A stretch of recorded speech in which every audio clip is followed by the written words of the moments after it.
ha guardado el último partido de liga ante el mejor equipo del mundo como senador de hasta Barcelona para convertirse en un auténtico equipo de todo el mundo.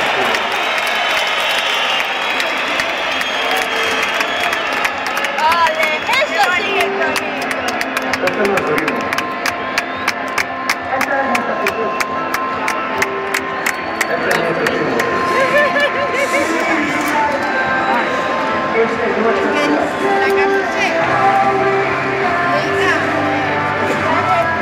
La camiseta. Desde el Deportivo nos unimos a todos los fluminenses para conseguir que la Torre de Hércules sea nombrada Patrimonio de la Humanidad.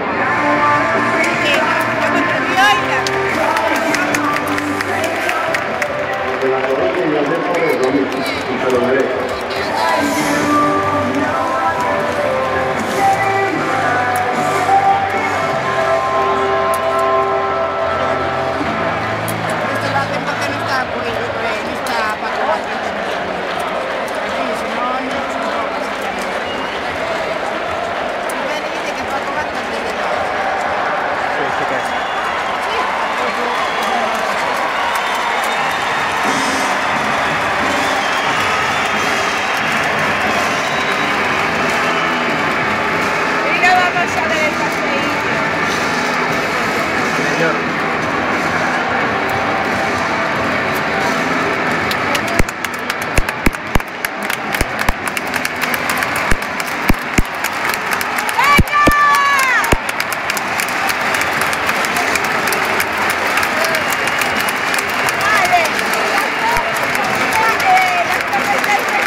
Del mundo acaba de pasar por el mejor partido del mundo.